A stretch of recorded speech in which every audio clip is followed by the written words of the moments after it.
Hello and welcome to Magic of Boots 42nd edition. Ronnie here. I have Sudipta with me. How are you doing, Sudipta? So far good. How about you? Yeah, can't complain. We're just making sure that wherever I'm recording from it's August 27th night, uh, and I guess it is August 28th for you. Yeah, it's August 28th, almost 7 in the morning. There you go. So I guess we can start with some of the games that's been played in English Premier League. Yeah, of course. Uh, Also, like, let's I go. guess we missed the last week's games because we were recording at Friday or Saturday morning, I forgot. Yeah, exactly. So I mean, why not start with something good as an Arsenal fan by yourself? I mean, Arsenal doing pretty well so Yeah, far. because, So how do you see the team in terms of quality of play? Not just the result.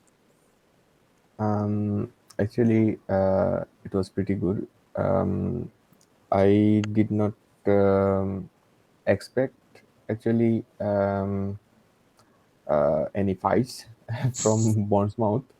Um it did happen, and one of the other thing is that like they could have actually scored more goals, but in terms of like controlling the match, they were like there always, and with Zinchenko and that match party was playing, they were in a brilliant shape.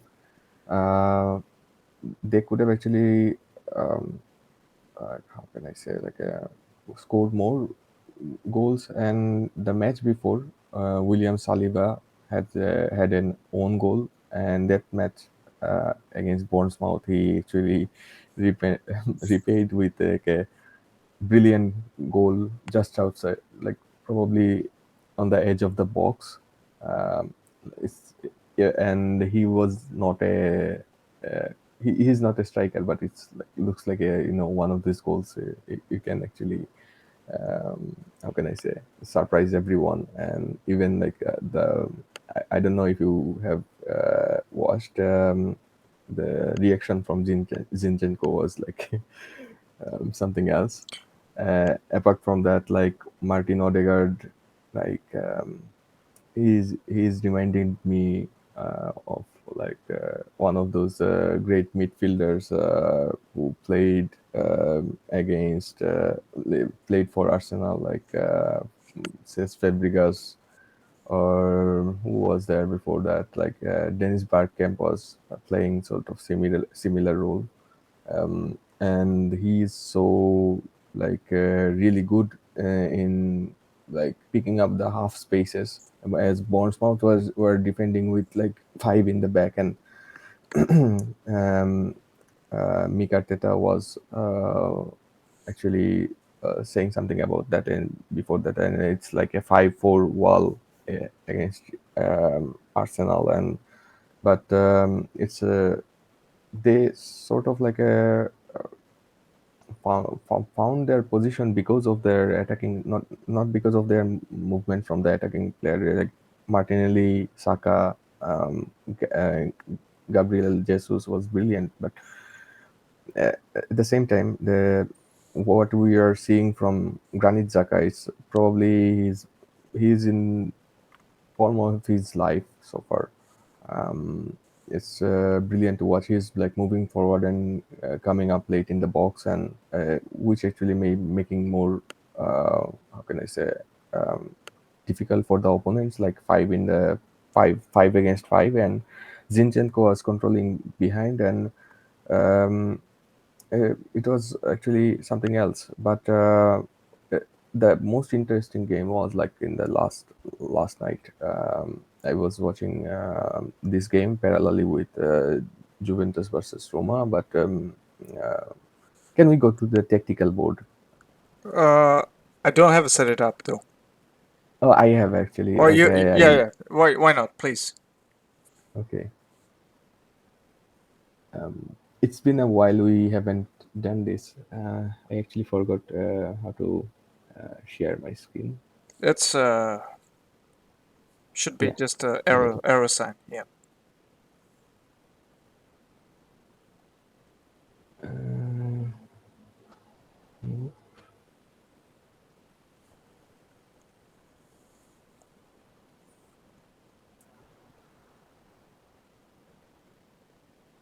Yes, this is the one, right? Yeah, I actually Great. edited it from you. Uh, So um, Arsenal is lining up like something like this. we're talking about this Arsenal versus Fulham. Yeah, Okay. I was going to talk about in general sense, like Sure. you know. But I guess you can change the color through the color box around there. So it might look different in terms of color. I don't know how If you to do that actually. yeah, I do. If you yeah, exactly. Any other color. It's not changing. Maybe it's not Anything. changing. Okay, Maybe try the this pen on the left side. No, no, no. Go down, down, down, down. Right there. What is this? Circle? text box. Oh, okay. No, no worries. It's fine. Okay, The circle is fine. okay. So like full like Bournemouth lined up sort of like this against Arsenal, and they they try to play it in like a sort of like a break in. How can I say game?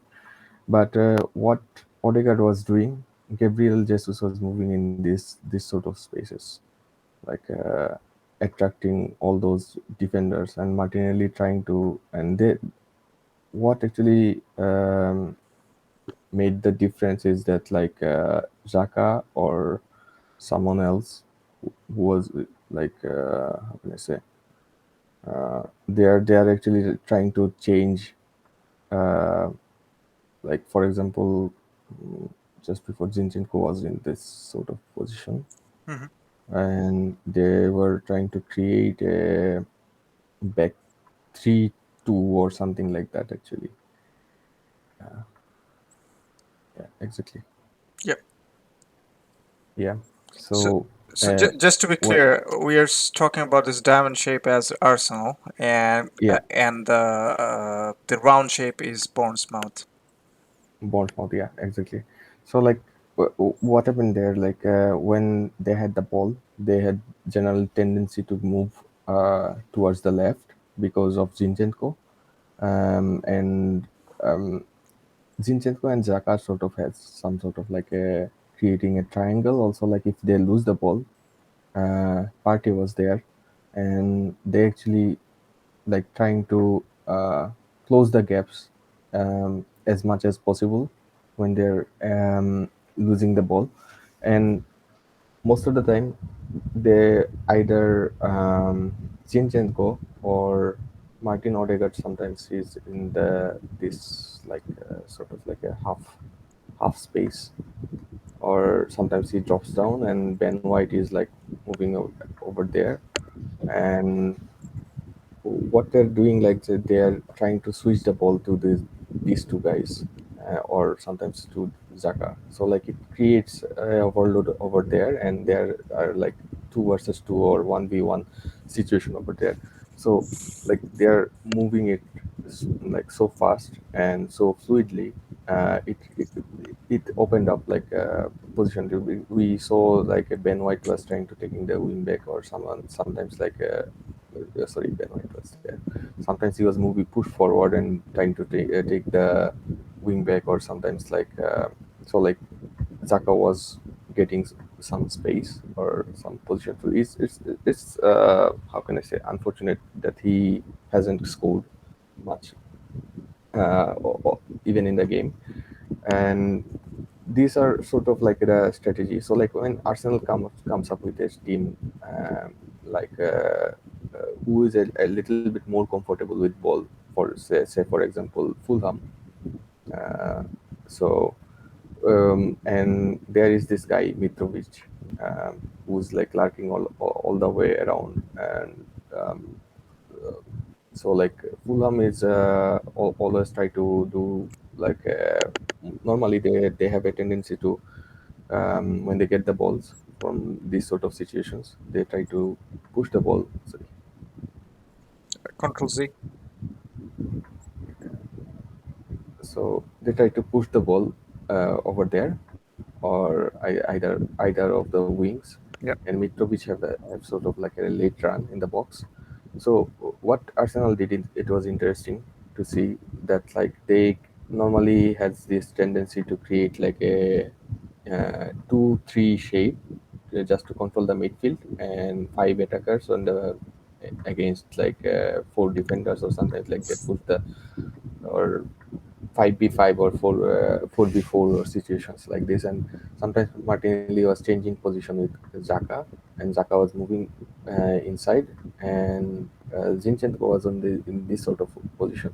So like what happens like with the Fulham, they actually created sort of, and Zaka wasn't there, so does Party, because they had some sort of like a training ground, uh, what is it called, injury or something like that. They couldn't play. So Tierney was there, so he's sort of like a normal wingback, or like a fullback. So he's a little bit more inverted, a little bit more not like uh, Zinchenko, but he was still like in this sort of position. And Xhaka was a little bit dropping down than usual, but the whole shape sometimes like Jesus was moving in this position, and Martinelli was moving this position so that they can create space behind. But they were sort of like a created a 2-2 situations there, um, against Fulham. And uh, yeah, that's how actually they control the ball. Although it's opened up them like a couple of times, um, because you cannot actually stop those players moving around this sort of places. But that's how actually they when they were pressing against Arsenal. So normally the build up like this sort of situations happens. Um, Fullback is there. Yeah, that's how actually they concede the goal. They push. Fulham actually tried to push Arsenal to those sort of position. They are not like pressing players, but in those position. But they are trying to break out those links between the center backs and midfielders. It was interesting like to see like normally teams push forward and they try to like create some sort of like a 4v4 or 5v5 situation. But uh, what Fulham was doing, they are trying to make sort of like a zonal marking. um, Say for example like this. Yeah, so and another thing is that the fullbacks were always like stuck with this whoever the winger was there, the fullbacks were trying to like push this guy, and their wingers are trying to push Arsenal's fullback. So that's actually caused a lot of problems. And one of these where like Saka was giving the ball to Gabriel here, and he lost the ball and they scored. Mitrovic, who is like doing so far, he scored probably four goals, right? Um, if I'm not wrong. um, and yeah, this sort of situation actually created all sort of problem. But other than that, like they were in the complete how can I say, like domination, but it's hard to open up Fulham uh, because defensively, what they're doing. Um, get back a little bit.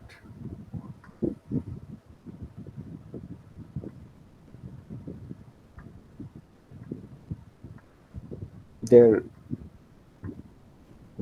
their wingback always tried to push the how can I say, whenever Martinelli was getting the ball there, or Bukayo Saka was getting the ball here, they try to create some sort of like a five in the back or something like that. And probably this guy's name is was Adebayor or something. Their center back. He actually made a couple of saves. There who was there. I forgot actually. Like their wing backs were like the whole match. They were really brilliant so far. And uh, what was interesting is that like they when they engaged with these wingers, they sort of like created like blocked those half spaces, um, like sort of like this. So Arsenal were attacking more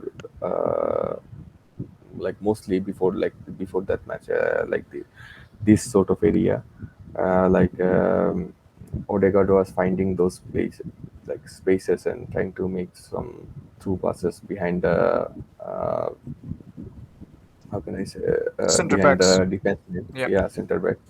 So what happened? Like they were, yeah, they found those spaces, but had like how can I say, like a almost half time as they were getting the from Bournemouth or other Yep. teams. So they had to shoot. Like in the first half, if you noticed, like they could not actually shoot. There were so many blocks from Yep. this wing fullbacks and Adebayo or someone else.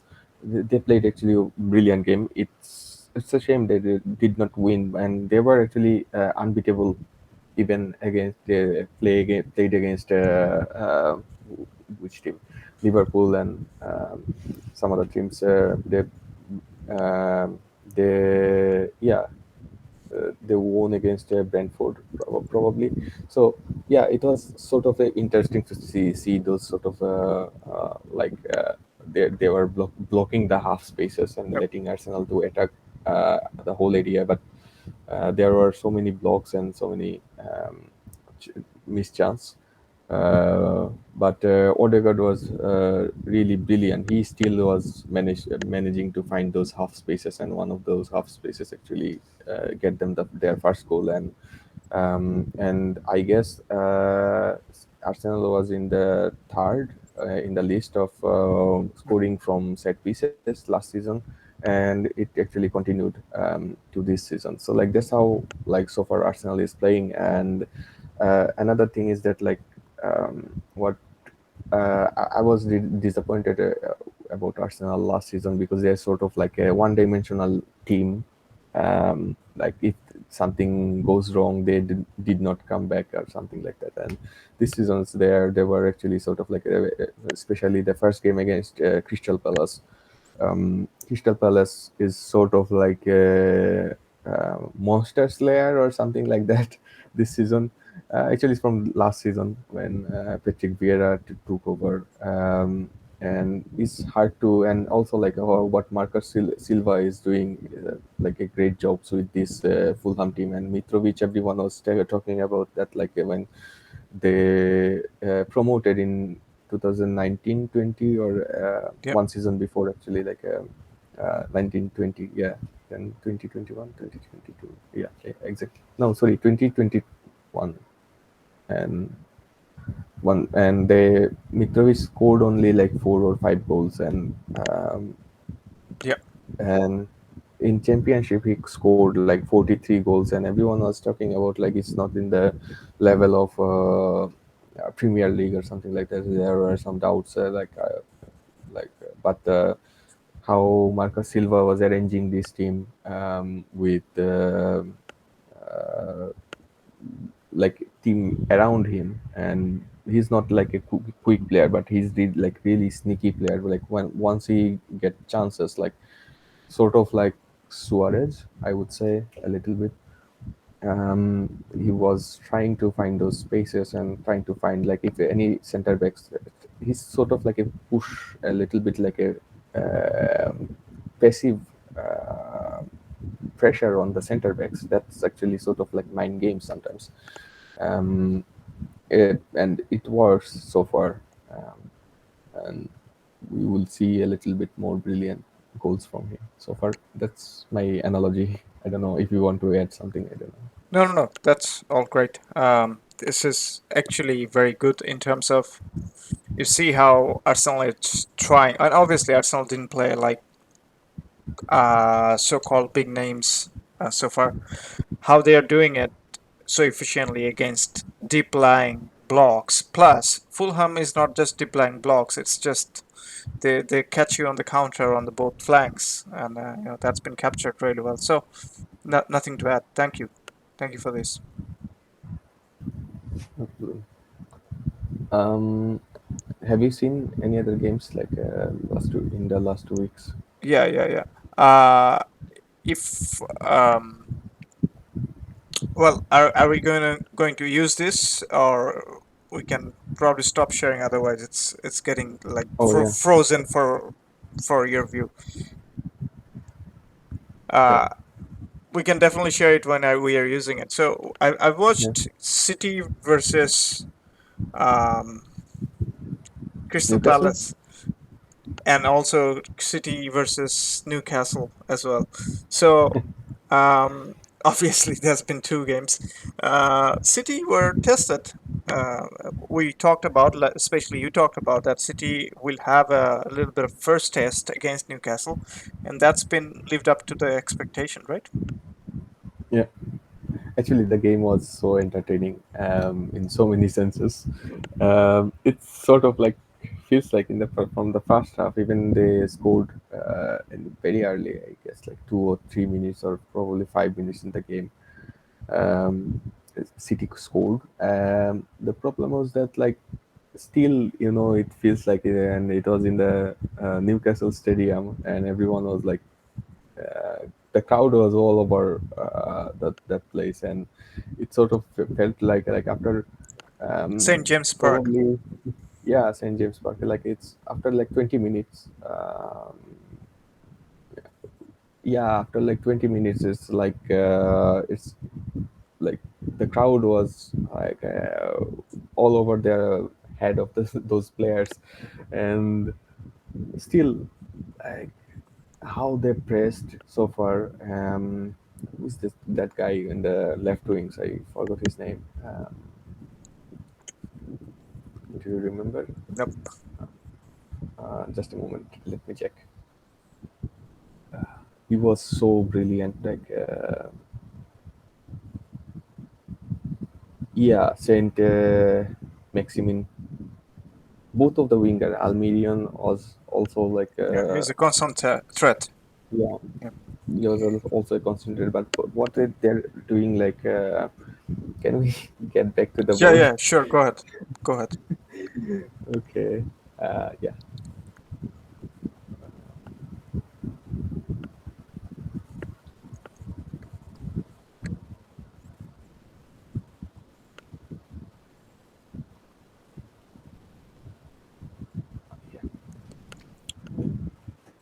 So diamonds are like, let's say Manchester City. So what we have seen from those like previous matches, sort of like Arsenal, or Arsenal was playing like a City, whichever you prefer. Um, so yeah, yeah, Well, those are the that's a items. compliment to Arteta. Yeah, sort of. So like, yeah, yeah.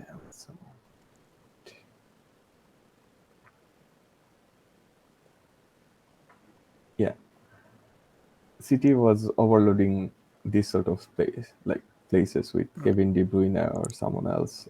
Sometimes, Kyle Walker was pushing over there. Rodri, yeah, was almost always there.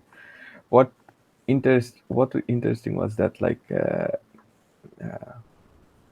either Williams or Sam Smari, sorry, what's his name? Let me check again. Sorry. Uh, yeah, Saint Maximin.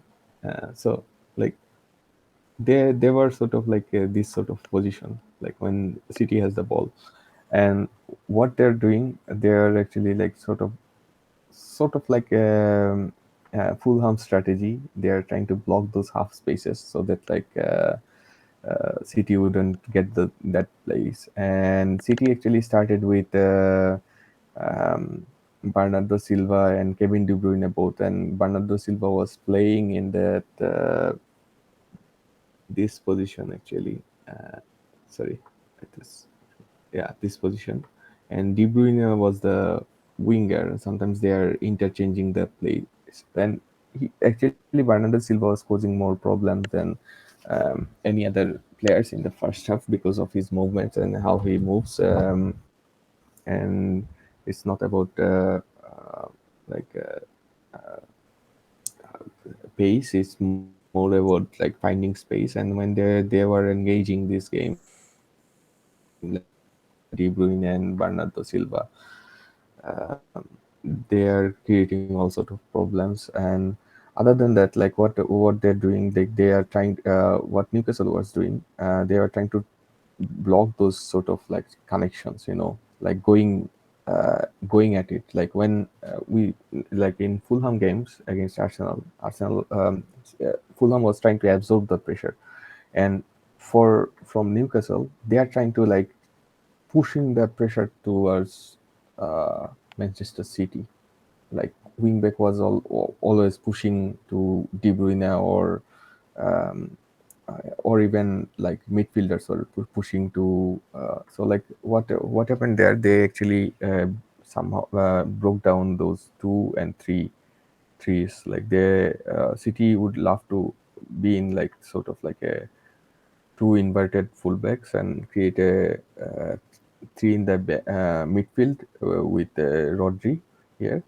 Um, and Kyle Walker, it was probably one of his worst game. Um, he was running behind this guy all the time because he was like, if anyone is getting the ball, they're pushing it there, and it's like the whole space is like completely empty, and sometimes they're over there, and that's how actually they put pressure on towards City, and they were not like absorbing pressure like Fulham's, and that's actually made the whole difference. And and another interesting thing is that like they are trying to like break those um, channel with these two wing backs with like fullbacks are trying like normally in Pep Guardiola's system, fullbacks are trying to make those with the central midfielders and the wingers, and sometimes with Erling Haaland. Erling Haaland is not like how can I say, as engaged as Aguero or someone else who was playing in this position before, but what he does, like he sort of like run behind this half space, these spaces to sometimes there, or sometimes he try to find out these sort of spaces, but he's not as engaged. So like it was easy for a little bit easy because like those if I say for example, like who's this guy, Bruno Guimaraes is not like that runner, but Willock and Jolington is like really good runner, and they are trying to like push those fullbacks behind a little bit, and that's actually worked for them, and that's how they like manage the games in the first half. And well, City actually came back. Obviously, they're the current champion, and it's only because of like a brilliant pass from uh, sorry, brilliant goal from Bernardo Silva, and he was causing the problem. And one of the most interesting thing is that like when City, if you notice that like in past few seasons, when City loses a defender in the middle of the game, Mhm. it actually causes them a lot of problems. And I don't know like about like those defenders when they playing in the first team, they are doing so far okay, but when they are coming as a substitute, they are not actually, you know, I don't know, for some reason they are not in the game or something like that. And John Stones was not actually, especially in the first half. I don't know. Probably it's he was actually probably playing as a first team player after a while. I don't know, but Ruben Diaz was not there in the first half. Normally his presence was there, noticeable, but this game it was not. And Erling Haaland scored again that game. So that's how actually so far. If you And if you want to explain a little bit of what's happened towards Crystal Palace game, because Palace were uh, actually Palace game was interesting in other sense. yeah. So what happened like if you see the attacking threats of City versus Palace, there weren't much actually. XG was probably down to point something or something like that. And um, I wish I can share this new from here. No, it's not there. Okay, sorry. I probably saw it in somewhere. I forgot actually. But probably goal.com, they shared XG after every game. And the attacking threat was like, so what happened with Crystal Palace was obviously defending, sort of like creating a block, and they like to defend a little bit deeper, because they have like good runners, and And that they drag opposition more towards them. yeah Yeah, they yeah, exactly. And that actually causes like all sort of spaces in this sort of areas. So like I guess who was playing for sorry, let me check a little bit. sure.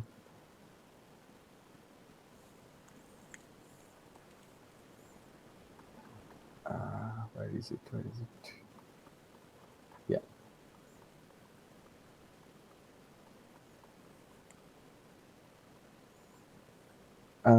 An interesting addition to this Crystal Palace side was Ize uh, in the on the left. Normally, we saw Wilfred Zaha last season Hmm. because like he was um let me check. Yeah, he was getting those sort of positions like and trying to attract players like when they were counter attacking.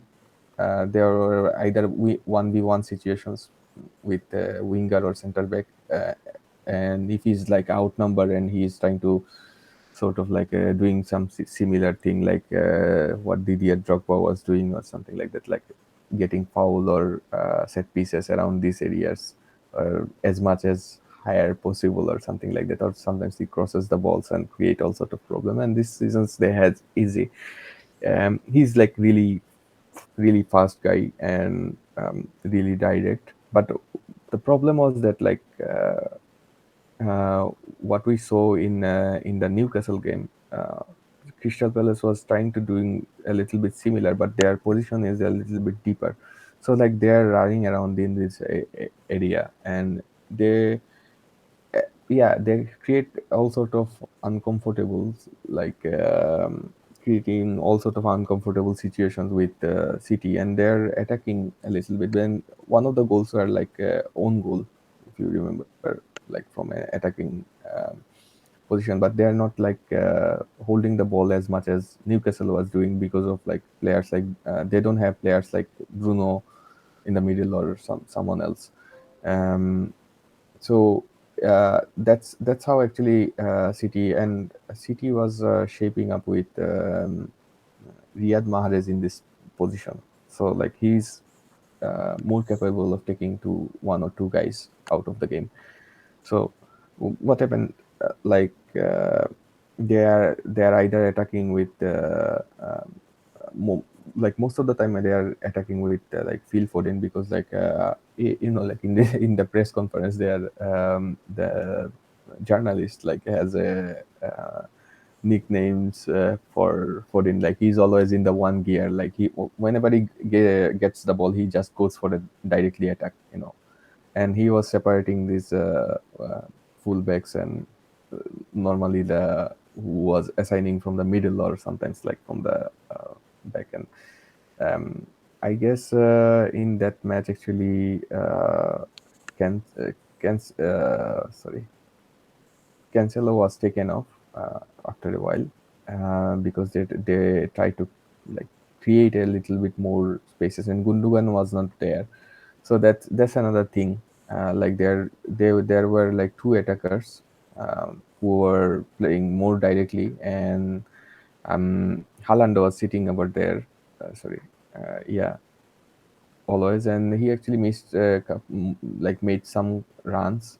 There were some sort of like a ESP connection with Foden or something like that, but those did not actually give the control or the comfortableness. Like they were not like more comfortable with the ball because of two of those players are attacking more directly. So what happened? Mahrez was taken off before the Cancelo was taken off, and uh, Cancelo was probably replaced by who? Uh, Let me check. Uh, Sorry, Sergio Gomez and Gundogan came off, and there were some few changes, four changes so far. And what actually what happens there? Like Foden was with Gundogan operating in these areas, like and he's a little bit more comfortable, like getting like because other than Erling Haaland, there weren't like any aerial threat inside of the box. So like the Palace defenders were like always like onto him all the time. So um there is only possible way to open up them by creating half spaces in those sort of areas, and that's where actually Bernardo Silva came. De Bruyne switched his position, goes over there, sort of like this sort of position, and then Bernardo Silva get the ball, and there was a deflection, but it went in anyway.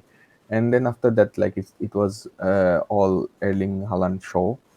um, De Bruyne was making those sort of moves, and once Sergio Gomez was there later in the second half, so like he is not like inverted or something like that. He is like more of like a box to Traditional. box full, Yeah. yeah, traditional fullback. So like um, there were some sort of like he was actually creating the like widths for those players, and there were like six players in the attacking instead of fives, and it was also like Foden was often dropping down because just before the goal, probably the second goal, like the header was the second, right? From Haaland. Yeah. Yeah. So like The ball came in and he Alvarez just headed back. Then it goes to Foden. Foden crossbacks in, and yeah. Haaland heads to goal. So yeah, just before that day, he actually crossed a similar ball, but Haaland was missing it for by inches or something like that. So and Julian Alvarez, like everyone was, how can I say, like more, how can I say, uh, focused on Erling Haaland did. Obviously, he did a hat trick, and Julian Alvarez.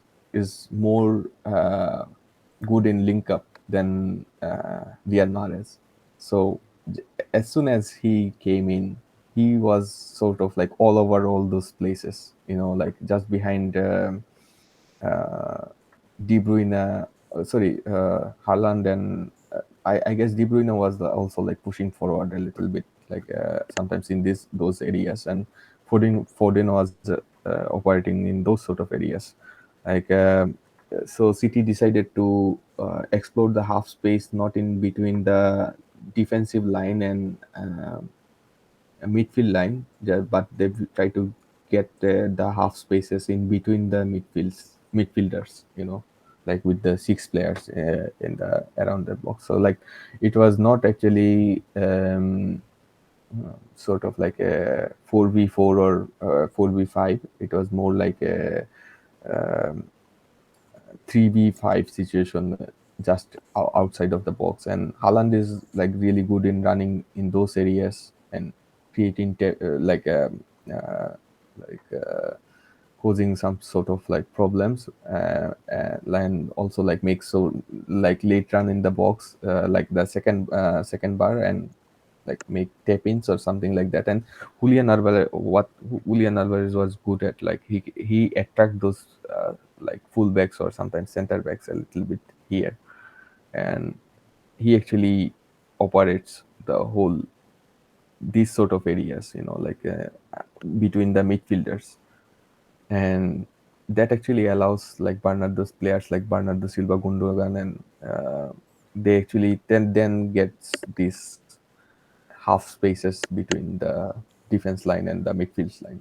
That was actually interesting to see. Actually, like it's not like a tactical genius, but it's more like, like the players are clever, and that's what was missing from City last season. So no, we don't, like I don't talk about Haaland much because like there is nothing to talk. Like in the press conference, Pep Guardiola saying like Haaland is doing what he is like doing since he was born.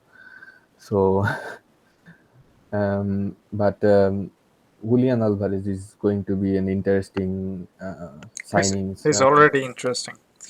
Yeah, You and can see how he links up with the players, how he moves, and if you give him chance, he can score. If you give him chance, he would assist. And his link ups are the probably the most like it seems like he was playing this team for a couple of years at least, training with them.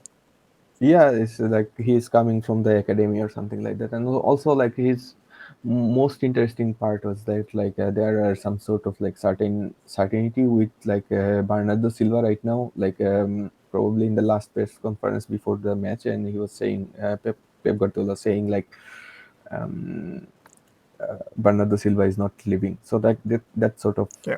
sums up like those whole. How do you explain the third goal? It was a brilliant pass, but still, uh, well, There's a lot of intricate passing in a short spaces and in one touches, right? It's hard to defend. Nobody can defend. yeah. See, Palace actually did well off the ball, mostly, but if you're coming up against players like who can actually make those half spaces and create running behind your like strongest defender, and even like pushing your defenders, like touring your defenders, center backs apart.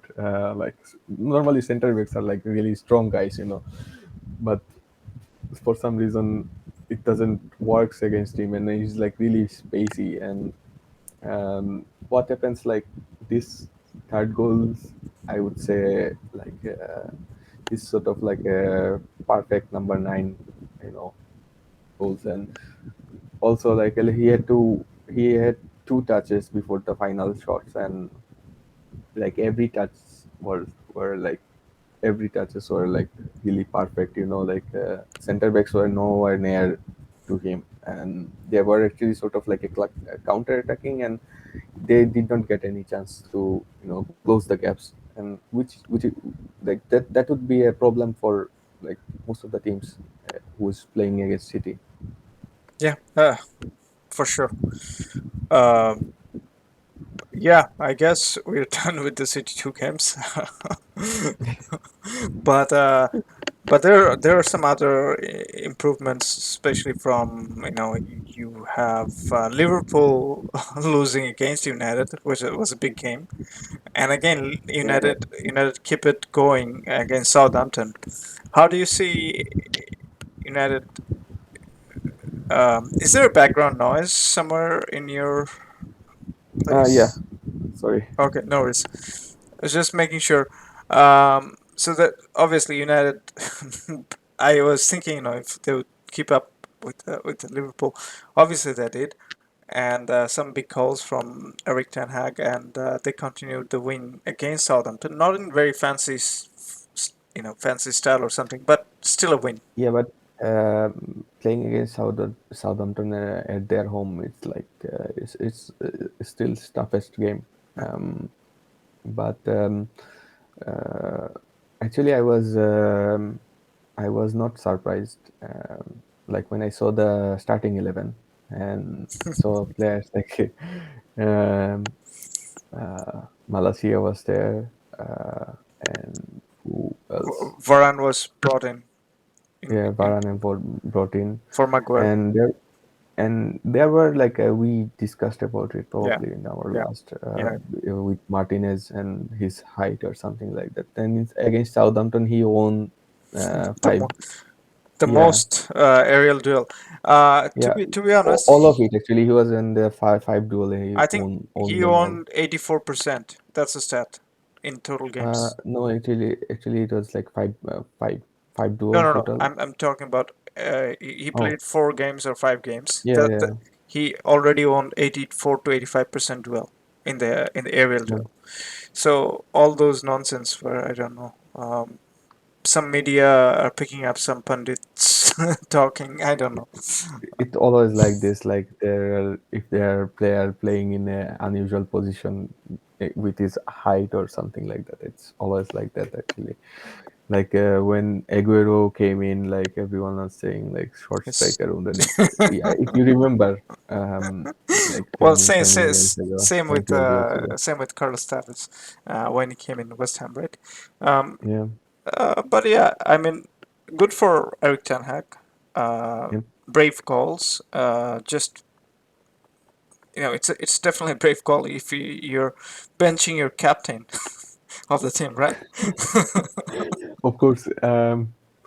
Thing is that also we discussed about it probably last year. Like whenever Cristiano was not playing, Bruno Fernandes is like always like so Playing brilliant. well, exactly. Yeah, it's because like where Cristiano sort of like blocks his position in the front because he likes to Operate move on those around this areas, box like exactly. in the around these deep boxes and like he's like a general number 10, probably one of the last perfect number 10s around right now.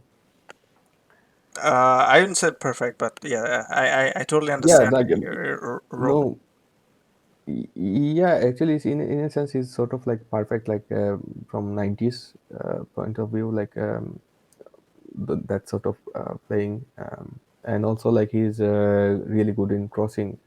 Is Um, he's probably creating. Yeah, last season even he was in the third or second in the position, like in creating chances, like key passes. Uh, yeah, and still he was not playing well. So those underlying statistics, like it sums up like it's probably one of the most perfect last of the number tens around right now. so now Casemiro is available.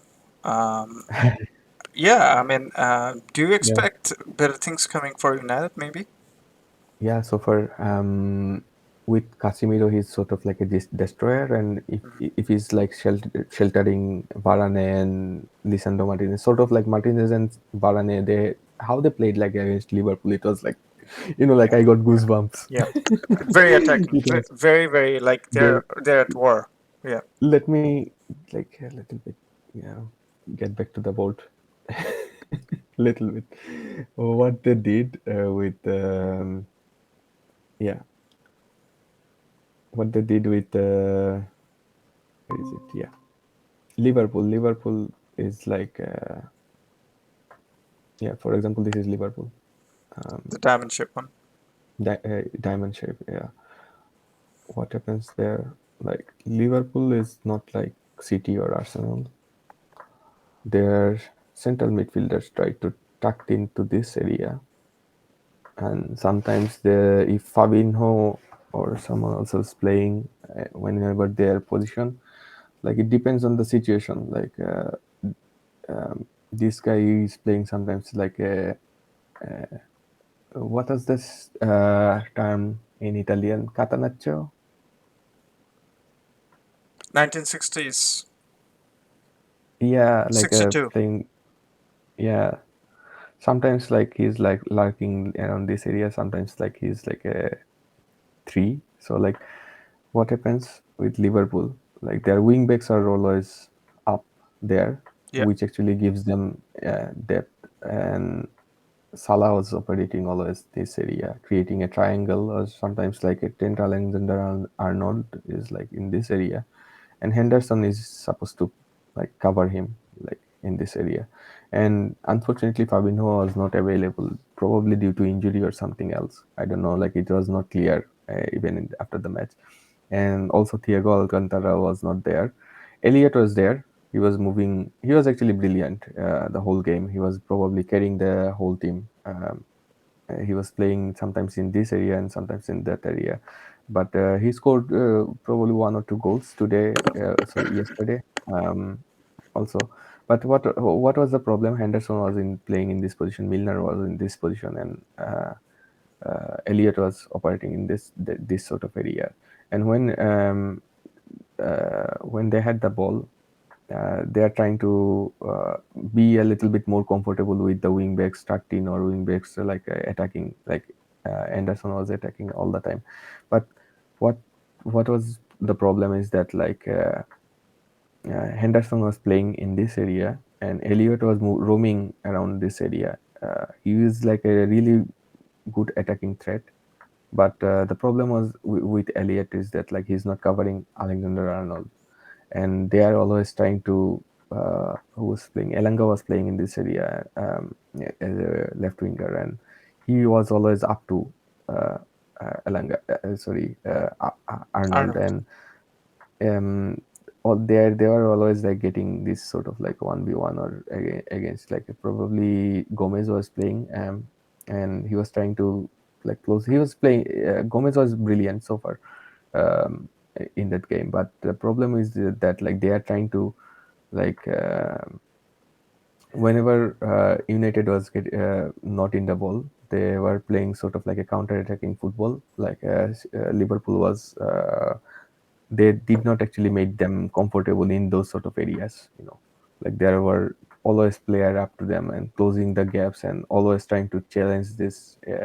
sort of situations and um, also like the wingers always push the wing backs behind like whenever they are attacking the wingers were like Elanga and probably Sancho was running they were running all the time and there were some sort of like whenever they um, how can I say like a make a save or like a throw in or something like that, and then they are pushing they are stressing the whole Liverpool thing up like team in the midfield, and the midfield was like well fairly young compared to Milner, Henderson, and Elliot. Only Elliot was running. Milner was actually doing okay, but Henderson was not there, so that was a problem. And it was not his natural position, like a souls and defensive midfielder. He probably It was played more this of, position yeah. for like really less time. Always there, somewhere who was supporting him, like Stevie G or after that, so many players. So yeah, that was a problem. They are stretching the midfield and finding the close gap, and they are actually attacking through and like force what happened to like Virgil, I don't know. Like we discussed about it, like last season, Matip was brilliant, and he did not actually let people, like media was not even picking up. We were only probably the only guys who picked up that Virgil was not in his best, and also like in he was out of position even a couple of time, and this is how they got punished in the Liverpool game. And he was not even the leader, and Milner was going at it after the first goal, and first goal was like really brilliant. Probably this goal actually boosted up uh, Jadon United's. Sancho. Yeah. Yeah, Sancho was having so lack of confidence, and how he like let that whole defense dance around him and then Yeah. scored, and it was brilliant. Yeah. It was full of composure, right? Didn't panic. Yeah, yeah, of course. That's a sign of a huge potential. Yeah, and against Southampton, like it's a different game, different opponent, and Southampton is also like is not like Liverpool. They are good in like holding up balls. So like that will always like make United. Actually, it was making problems since from, like Alex Ferguson was there. They like if you remember early 2000s when there was like United versus Arsenal, or like after that like United versus Chelsea, when Chelsea was, and then like probably in just before his last season, City came up. So like whenever they are losing a title race, it was always like that, like United losing points against like some mid-table teams or some teams in the bottom. And if you notice that Arsenal and Chelsea never loses points like that, even when they weren't like playing well or something like that. So that is actually because of the style of the play. Like Chelsea like to play defensively. That's like last 20 years they played same way more or less, Similar. Yeah. except for, Yeah. yeah, except for Carlo Ancelotti team. That was the most attacking team I have ever seen. mm, uh, yeah, and for Arsenal, there Wenger was there, and he was always like in the passing football or something like that. um, so like this style of play actually, they those teams, they always have a style of play against those teams like Southampton or Newcastle was not like this Newcastle before that, and also like there were teams Bournemouth or Fulham was there actually for a while. So yeah, so that is the problem. That is going to be a problem for Manchester United this season, and they're playing against a team like that. Actually, they need some sort of deadlock breakers, and I think with Casemiro they can actually push a little bit more further, like how Ericsson and Fernandez, how they linked up sometimes in the middle. They need to play a little bit more closer. This midfield, they try to place those guys in the like, two different position, and the more they link up those players in between, because both of them are really good with balls, and also Marcus Rashford seems to be a different players. Like he when he was running past like center backs of Liverpool, so it was brilliant to watch. But yesterday he was not like he's not that consistent, but he has some sort of like ESP connection with Fernandez, and if they develop the like try to play those players a little bit more closer, it will be more, like they try to play push a little bit far, like we towards wings, and if they try to push a little bit, like in those half spaces between before the center backs, then it would be more like dangerous United team, I would say. Yep. Agree. But the one thing that was different in both the games is that David De Gea has been told specifically to put it long, if needed. Right. He doesn't have to. Yeah.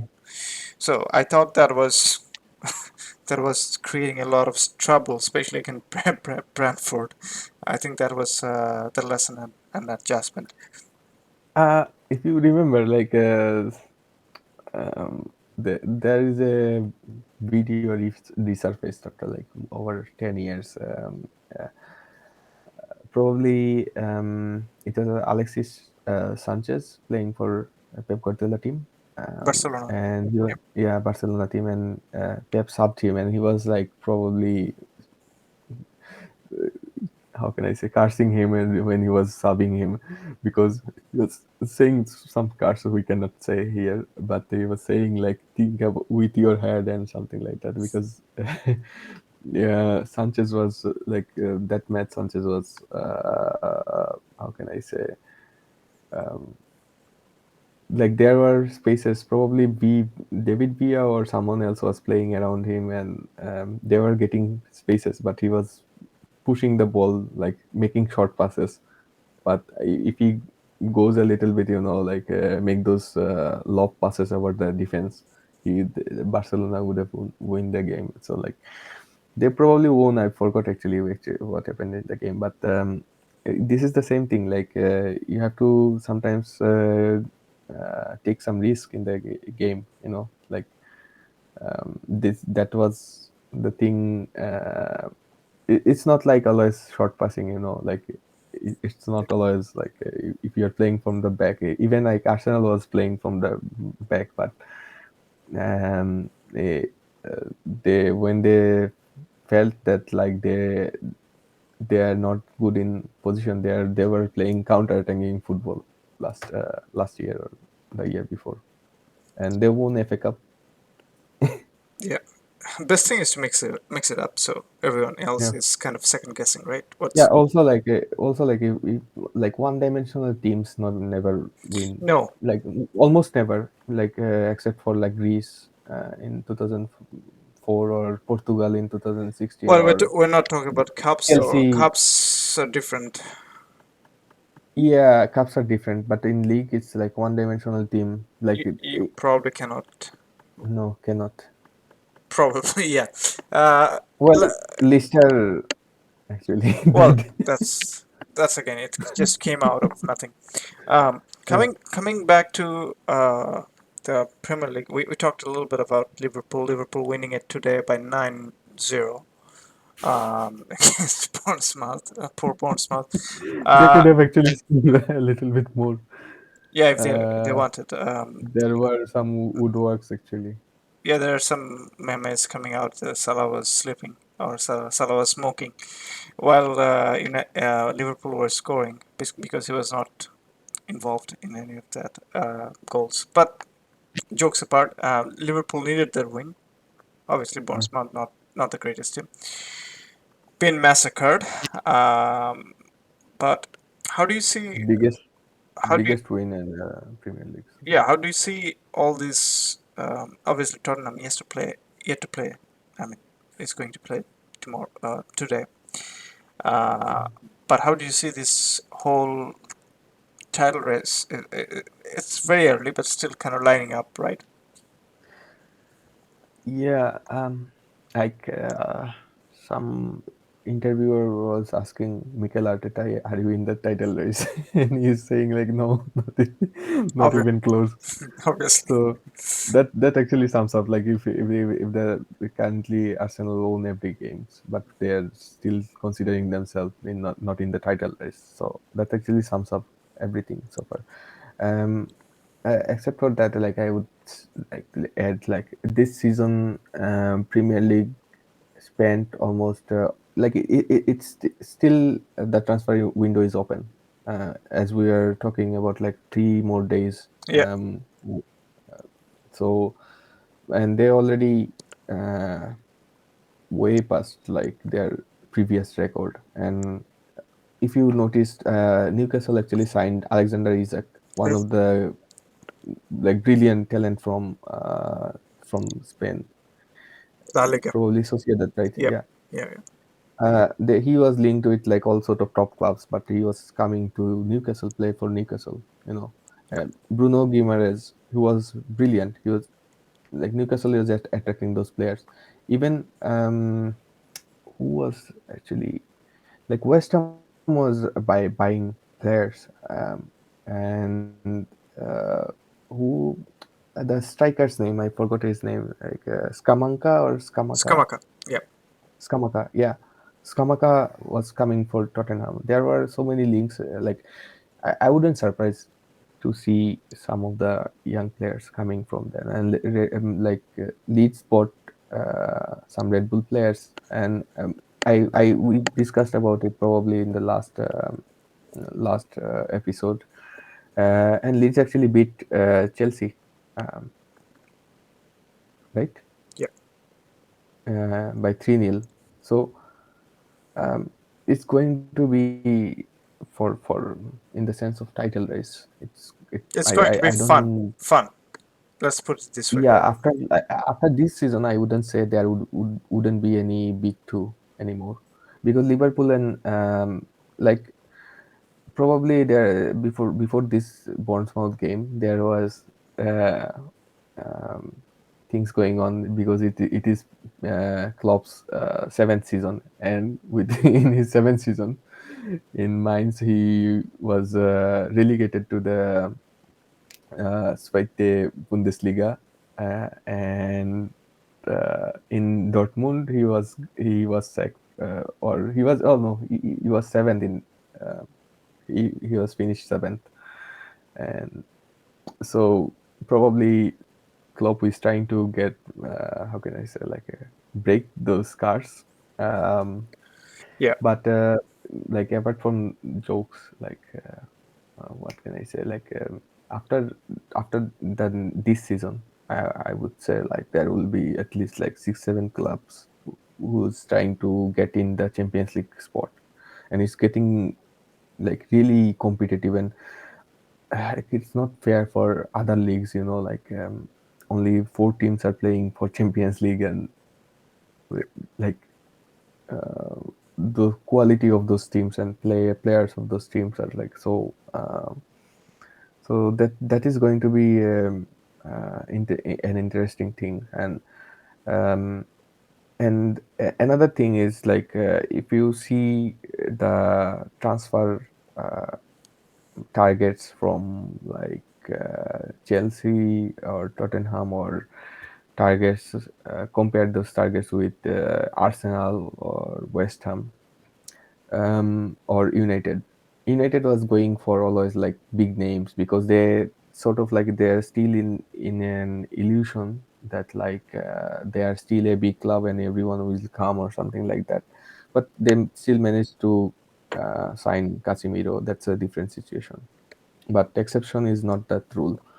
But what Arsenal was doing, or West Ham was doing at that, this time, they know their level. They are in the Europa League level, so they are trying to get those players who can actually, who has desire, and who are in the Europa League level in a way, you know, or like sort of like a second choice in their. They were in the second choice in their, when they were in their previous team. So that sort of, you know targets. So it is going to be an interesting title race, but there are so many buts in there, like how Chelsea will recover the loss. We saw like we like they came up against like Leicester City this match after the Leeds defeat, and um, they scored like 2 goals with 10 men, and how they outrun the whole Leicester City midfield. It was brilliant to watch. It was probably one of the most technical games in this week.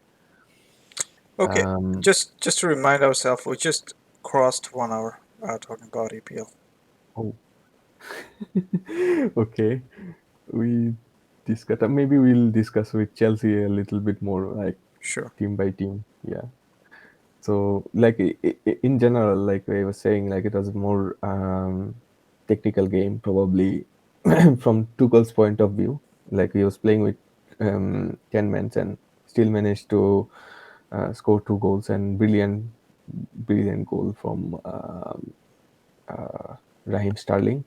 If you have watched the first goal, it was like nobody can actually stop that one. It was he just lobbed into the net, and we saw that those sort of goals from him, but not more as often.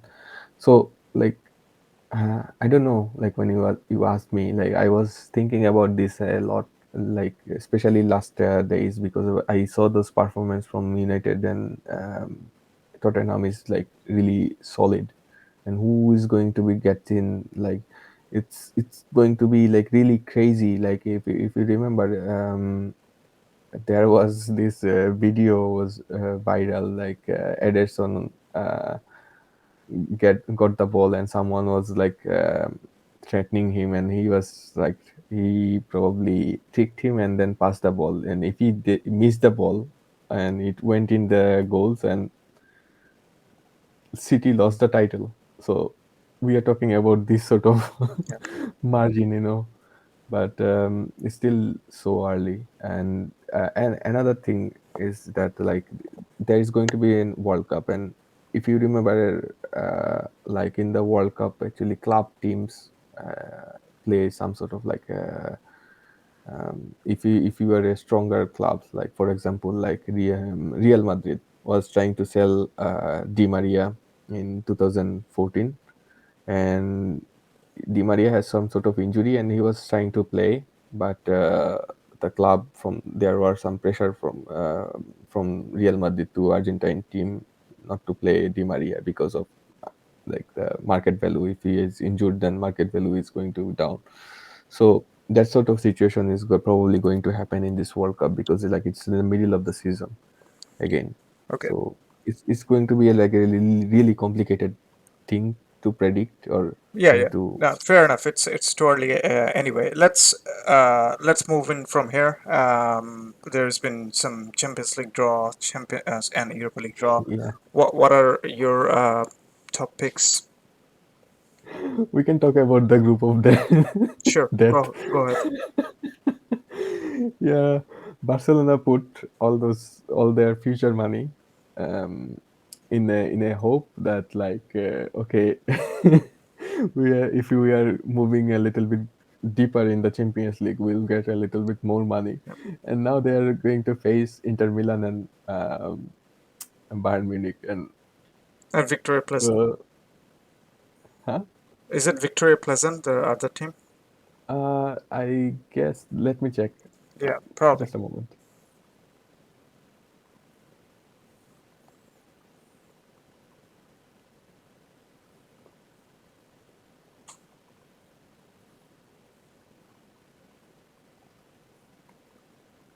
So Group C Yeah, Victoria has, Pleasant. Yeah, yeah, Group C has Bayern, Barcelona, Inter Milan, and and Inter. Victoria Pleasant.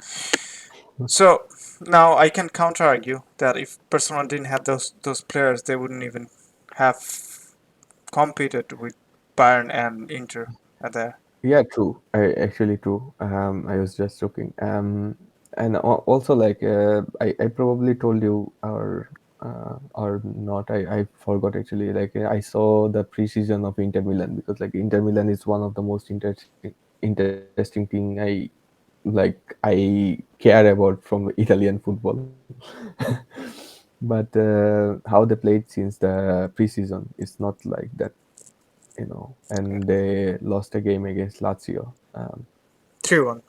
And yeah, and they actually it's not like the 3-1 the margin. It's when I was seeing like Brozovic was like probably the worst game I have ever seen him play. Um, Okay. he's not even in the pitch and nobody was there. So like we'll discuss it Yeah, on sure. other. But It's just a recent game, but I guess you're kind of right. But Barcelona have to compete. It's not easy, and obviously Inter Milan traditionally is a bigger team too, right? So yeah, tradition does come back, and the Bayern Munich obviously is a one of the favorite to go far. they're they're sort of like a Barca hunter in recent years. Yeah, but let's see how it works out. Any other groups to comment on? Actually, there are so many homecomings. Like Lewandowski is going to play against Bayern Munich. Hmm. Erling Haaland is going to play against Borussia Dortmund. Hmm. Uh, Di Do you, Maria is going to play against PSG yeah, so far. And if who's he? Uh, Chelsea is playing for Milan, Milan, and Salzburg, they are yeah, and they are after. Sorry, Chelsea is after Rafael Leao. and Um, there is Tomori Link. yeah, Milan. actually, Milan encouraged to beat. That was sort of surprise, but given their recent transfer experience, am thinking probably they have lined up someone else. Okay. No. But yeah, but this except for Group C, I guess Group D will be an interesting Tottenham, Eintracht Frankfurt, and Marseille. Sporting too. Marseille has some oh Sporting too, but Sporting is like really if Ronaldo moves, I don't know, but then that's another topic. Let's not go there. Um, Yeah, but yeah, like Marseille bought so many players this season, and I guess Sanchez is playing there, Marseille or Leo, yeah. No, it's Marseille. Marseille, right? So yeah, it is probably Tottenham a little bit ahead, I would say, but the second position it would be a really nail biter. Let's see. Um, Let's see. And I was looking, just skimming through other groups. It's all right. It's not. I mean, no, it's not that actually. Like Real Madrid probably get have a uh, cake, piece of easiest, cake. yeah, yeah. Leipzig and But Leipzig Shakhtar will, and Celtic. yeah. City's draw is interesting if Sevilla has a Sevilla is getting beaten better team. everywhere. Yeah, Yeah, Dortmund is not that great. Copenhagen maybe a competition. yeah. But what would be interesting to see, like one of these Champions League winner, like Barca, Bayern, or someone else, Inter, is going to play in the Europa League, True, and true. Europa League draw was also made, and I guess Arsenal and what is called United got some interesting team. Arsenal will play against PSV. It would be Gapco is still there, right? In PSG, yeah, P- PSV. yes, probably. Yeah, he's still there because United was trying to buy him from PSV. Yeah. Yeah, but The the there are other teams. group C looks tasty too. Roma, Ludogorets, and Real Betis, HJK. But yeah, Roma versus Union Berlin is going to play after a while in the so Europa League. Man United got And also they sure. got Club Braga, Yeah, and Club Braga is like decaying because they lost some players that if they I'm not sure if they're going to so they have a chance like Union Berlin to go to the next level. United has Sociedad actually interesting and to Sharif see. too. Never forget Sharif Yeah, Sheriff, yeah. for beating Real Madrid. Yeah, true.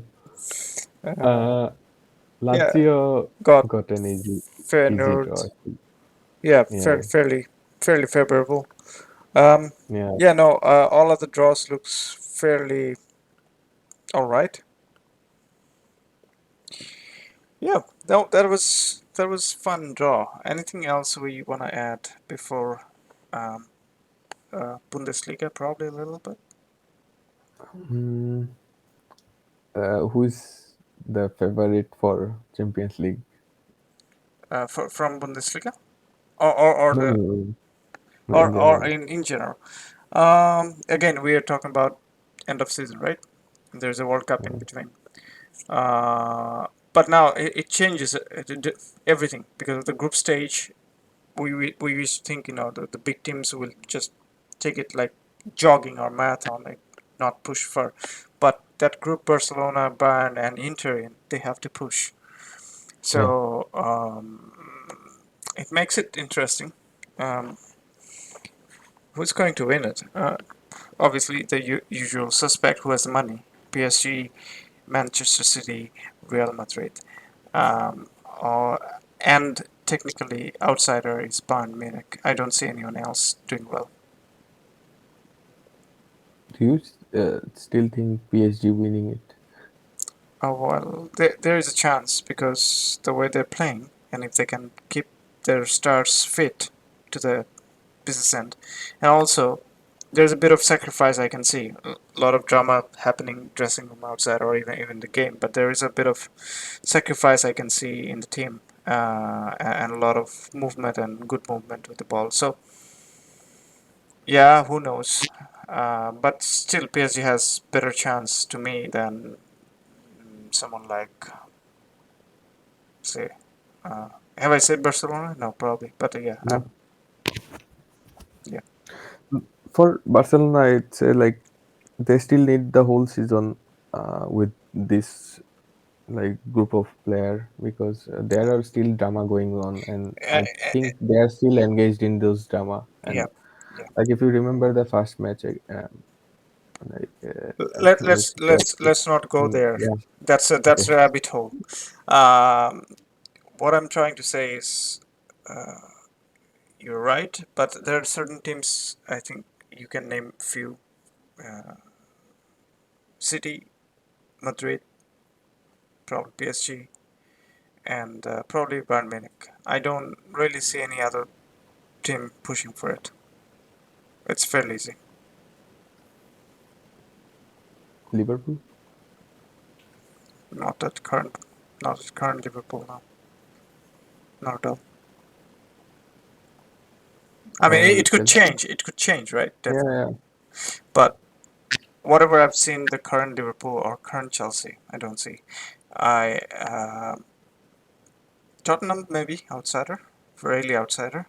But again, Conte is not really great in Europe, so I don't really Yeah. see them going through. Yeah, they're saying like finally he's going to get to the yeah knockout stage Okay, let's see. in the media. Well, let them qualify because Conte has never done it, right? So yeah. Yeah, true. Okay. What else we want to talk about? Uh, we can go to the Italian league. I don't know. Maybe Somewhere else. it's maybe just Bundesliga for today. If I it's haven't actually like caught up with the okay, Bundesliga. in that case, yeah, sure, Serie A is fine. So we talked about Inter Milan winning uh, last week, So Lazio won. winning last week, but this week Oh, yeah, this week. Lazio got better off Inter. Juventus were looking good, lost points last week as well as this week, a draw against Roma. Yeah. Who else was there? Milan is actually winning. Uh, or did Milan win last week? They won also last week probably. Let me check.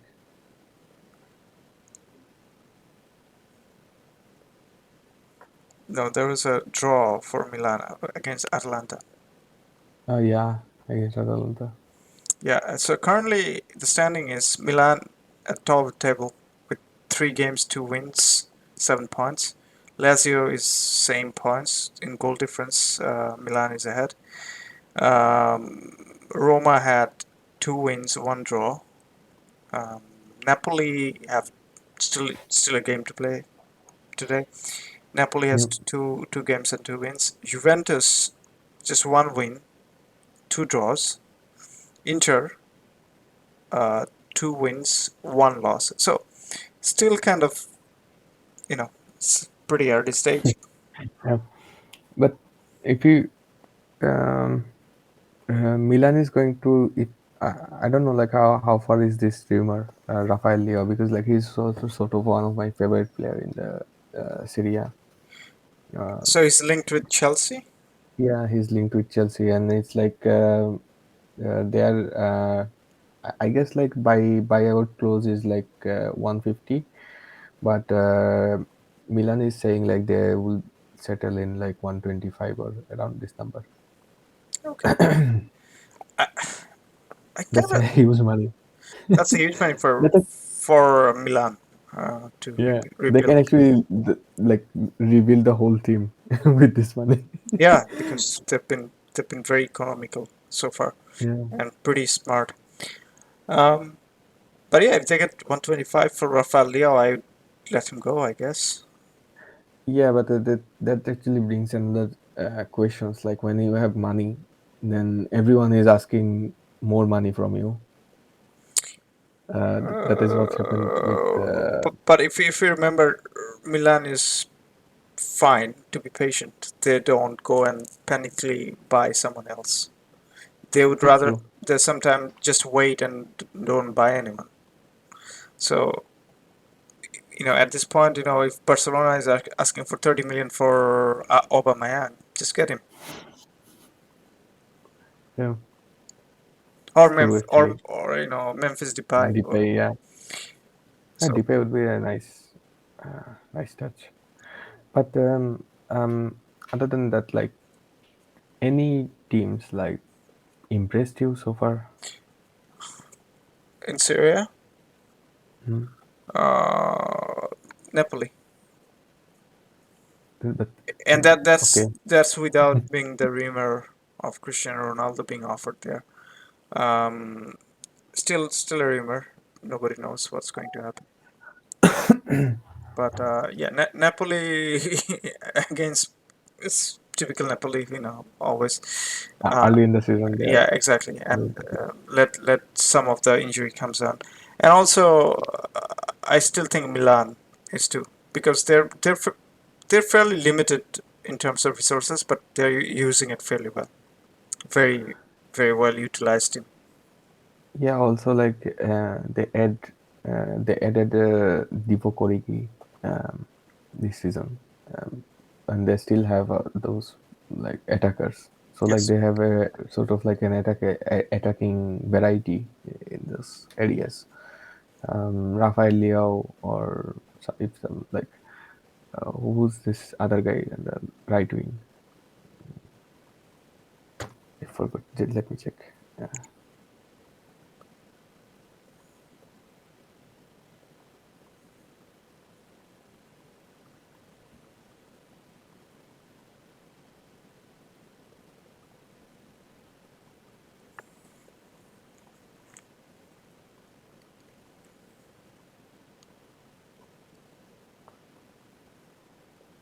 Oh, Messias.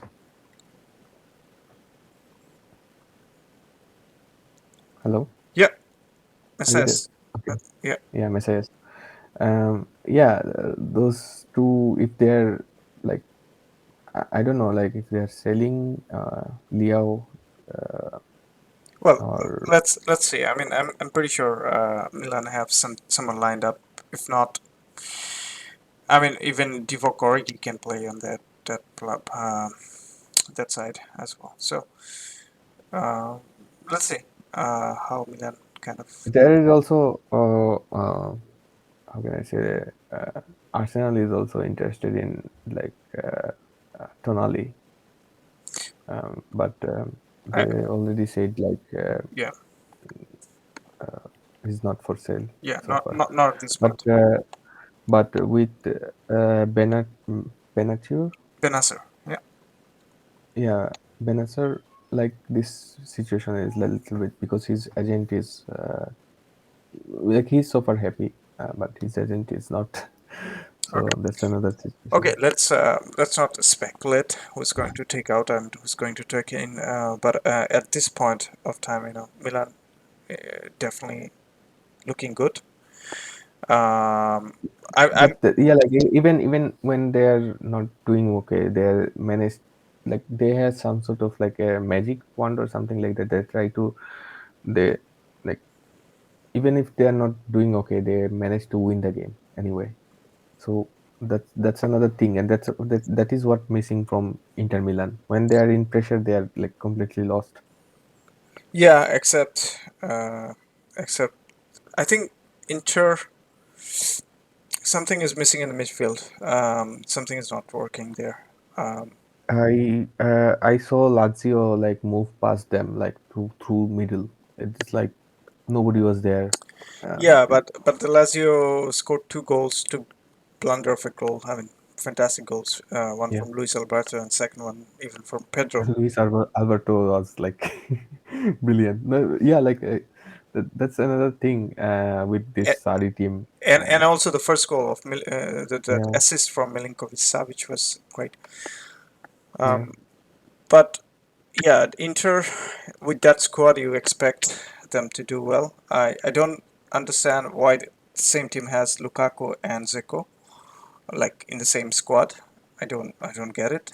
And Zeko is not what he's 38, 39 years old. yeah. So 39 probably. so yeah, that was just Bapta Marota's mistake of keeping him.